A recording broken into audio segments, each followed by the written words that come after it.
ഞാൻ അതുകൊണ്ടൊക്കെ തൃപ്തിപ്പെട്ടു. നമ്മൾ പറയാം ചിലത് വിചാരിച്ചാലൊന്നും ആയിട്ടില്ല, പക്ഷെ അതുകൊണ്ട് തൃപ്തിപ്പെട്ടു എന്ന് പറയാൻ മുക്തന എന്നൊരു അറബി വേർഡ്. മുക്തന എന്നുവെച്ചാൽ മുക്തന് ഇപ്പോൾ കോടതിയിൽ വെച്ച് ഞങ്ങളൊക്കെ കോടതി ട്രാൻസ്ലേറ്റർമാരായിരുന്നു. അപ്പോൾ കോടതിയിൽ നിന്ന് ആൾക്കാർ കോടതിയിൽ നിന്ന് ജയിൽ പുള്ളികൾക്ക് വിധിച്ച ശേഷം വിധി പറഞ്ഞ ശേഷം അതിന് മുക്തന എന്ന് ചോദിക്കും. പലരും ചോദിക്കാറുണ്ട് അപ്പം എന്താ പറയേണ്ടത്.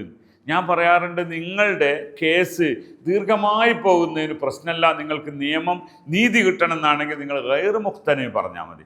അതല്ല, ഇതോടുകൂടി ക്ലോസ് ആകാണ് നല്ലത്, ഇത് കഴിഞ്ഞു, നിങ്ങൾക്ക് തൃപ്തിയാണോ അല്ലെങ്കിൽ പോലും അപ്പം എന്ത് പറഞ്ഞാൽ മതി, മുഖ്തനെ എന്ന് പറഞ്ഞാൽ. ഓക്കെ, ആ വാക്കാണ് മുഖ്തനെ. മുഖ്തനെ എന്ന് പറഞ്ഞാൽ ഉള്ളതിൽ ഇതുകൊണ്ട് ഞാൻ തൃപ്തിപ്പെട്ടു, ഞാൻ തൃപ്തനാണെന്നാണ്. അവിടെ അതിനെ റാദി എന്ന് പറയുന്നൊരു വേർഡുണ്ട്, അതല്ല അവിടെ ഉപയോഗിക്കേണ്ടത്. മുക്തനെ ഖനാഅത്തനെ ഉള്ളതിൽ തൃപ്തിപ്പെടാനാണ്. അങ്ങനെയാണല്ലോ. ഇപ്പോൾ സാധാരണക്കാരന് മനസ്സിന് സമാധാനം കിട്ടണമെങ്കിൽ അവന് കിട്ടിയതും തൃപ്തിപ്പെടണം. ഓൻ അദാനിയും അംബാനിക്കും വലിയ സംഖ്യ കിട്ടുന്നതാണ്, ഓൻ കരഞ്ഞിട്ട് കാര്യമുണ്ടോ? അവന് കിട്ടിയതിൽ അവൻ സന്തോഷിക്കും. എല്ലാവർക്കും അവരവർക്ക് കിട്ടിയ നന്മയിൽ സന്തോഷിച്ച് ജീവിക്കും. അവന് ഭയങ്കര എന്തുണ്ടാകും, മനസ്സുഖം ഉണ്ടാകും. അതാണ് അൽ ഖനാഅത്തു എന്ന് പറയുന്നത്. ഖനാഅത്ത്.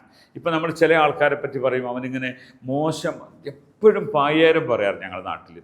അതമ്മ ഖനാ ലാസിം ഇഖ്തനി ബിമാ ഹസ്സൽ, ലാസിം ഇഖ്തനി ബിമാ ഹസ്സൽ, കിട്ടിയതിലും സമാധാനമായിക്കൂടെ എനിക്ക് എന്ന് പറയാം. അതാണ് പറയുന്നത് മുഖ്തന. ഇഖ്തിനാ എന്നാൽ കിട്ടിയതിൽ സന്തോഷം കാണുക എന്നാണ്. ഓക്കെ, അപ്പോൾ ചുരുക്കത്തിൽ നമ്മളിവിടെ ഒരാളോട് പറയുക, ആന മുഖ്തനെ ഫി ഹയാത്തി, അന മുക്തനെ ഫി ഹയാത്തി, ഞാൻ എൻ്റെ ജീവിതത്തിൽ മുക്തനെയാണ് എന്ന് പറഞ്ഞാൽ എനിക്ക് കിട്ടിയ നന്മയിൽ ഞാൻ വളരെയധികം സന്തുഷ്ടനാണ് എന്നാണ്. അത് നിങ്ങൾ അറബിനോട് പറയാം. അന റാദി എന്നും പറയാം. റാദി എന്ന് പറഞ്ഞാൽ ഞാൻ എന്താണ്, റിളാ, അതൃപ്തി എന്നർത്ഥം. ചെറിയ ചെറിയ മാറ്റങ്ങൾ അതിലുണ്ടെങ്കിലും അതൊരു കോമൺ വേർഡാണ്. അപ്പോൾ ഇതിൽ ഈ ഒരു ഉദ്ദേശത്തിലാണ്, അതായത് നമുക്ക് മറ്റൊക്കെ നല്ല സന്തോഷം കിട്ടുമ്പോഴാണ് റാദി പറയേണ്ടതുള്ളൂ. അനറാദി ചറാദി എന്ന് ചോദിക്കൂര്. ചിലപ്പോൾ സംസാരത്തിൽ അറബികൾ മുക്തനെ എന്ന് ചോദിക്കൂല. കാരണം മുക്തനെ എന്ന് പറയുമ്പോൾ കിട്ടിയിട്ടില്ല എന്നാലും സമാധാനമായില്ലേ എന്നർത്ഥം.